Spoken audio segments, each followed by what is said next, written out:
let's talk about the wide receivers. Yeah. Deebo just showed up. I'd like to know your impression of him, like where he's at with his body and fitness. Also, Ayuk's been a big headline. What do you see from him? Yeah. So I mean, we talk about Deebo first. I about his fitness. I think his fitness is fine at the moment for the reason I saw one play and it kind of told me. That was the screen pass on Tuesday where you saw the explosiveness be there and he was just able to run through everybody for 15 yards.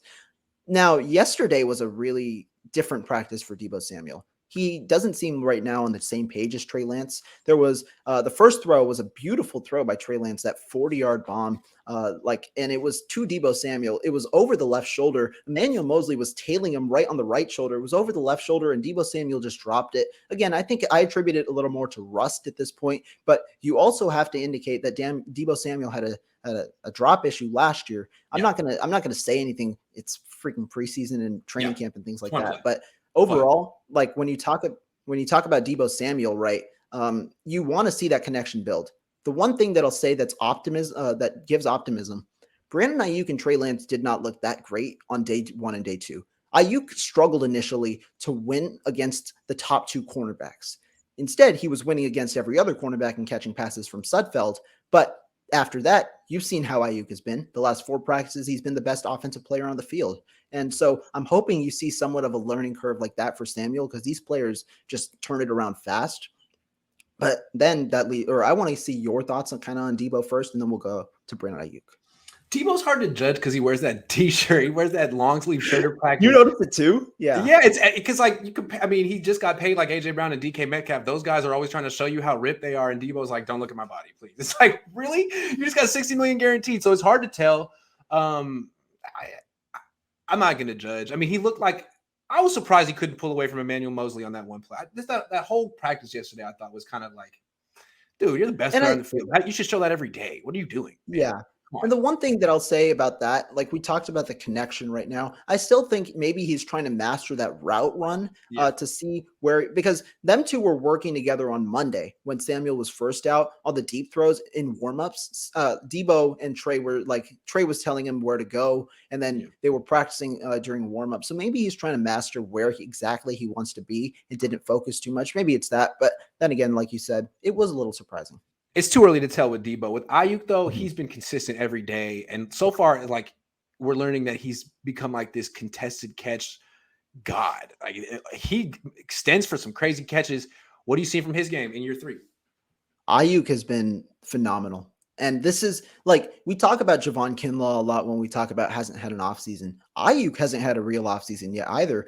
Last year, he thought probably it was going to be a lot like the COVID offseason. It wasn't. And then he was in the doghouse in a way for the first 6 weeks, and where he wasn't, he just wasn't getting enough snaps, right? And then when he got snaps, he wasn't getting targeted because the quarterbacks had already ran through install with other players and were looking at other players even if they were more covered. So then now Aiyuk, really different mentality. He's not a vocal guy. Trey Lance said it, but you've seen him take a bit of a leadership role in this offense. You saw it with the fight.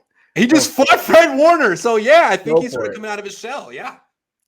Yeah. But Aiyuk overall, great. He's dominated everybody over the last 4 days of practice. One-on-ones, he beat Charvarius Ward. He beat Jimmy Ward twice. He's continuously won against everybody. And that's like the difference. Because you know that if you know that he can win against those guys, you know that he can win against anybody really, especially lower level cornerbacks. And his contested catch ability and ability to keep 2 feet in bounds every single time is just phenomenal. Another guy who, to me, at least struggled big time in 11 on 11s the last 3 days was Juwan Jennings. He didn't have any catches.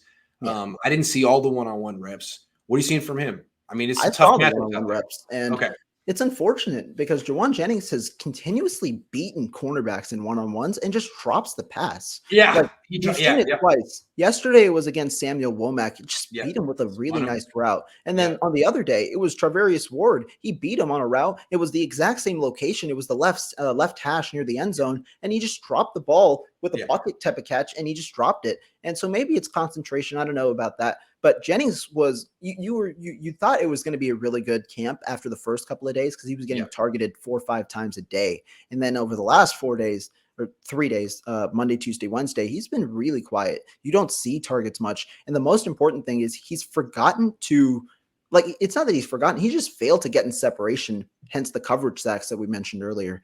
It's like, and it's not a big part of his game, right? He's not necessarily like a huge separator, but when you're not catching the ball, when you're a contested catch it guy, and also not necessarily winning against cornerbacks, like where's the confidence to throw him the ball in that kind of range? Yeah.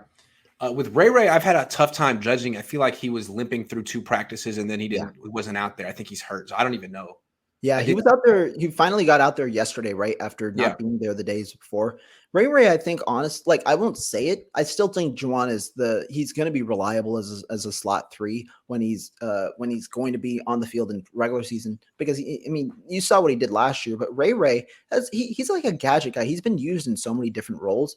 It's interesting. He's used like the first 2 days of training camp, I was like, oh, this guy's a check down guy. Because that's what I heard in mini camp as well. Right. This guy's a check down guy. You just let him run after the catch. And now he's running from the slot. He's running out routes. He's running 20-yard routes. He's running 10-yard routes.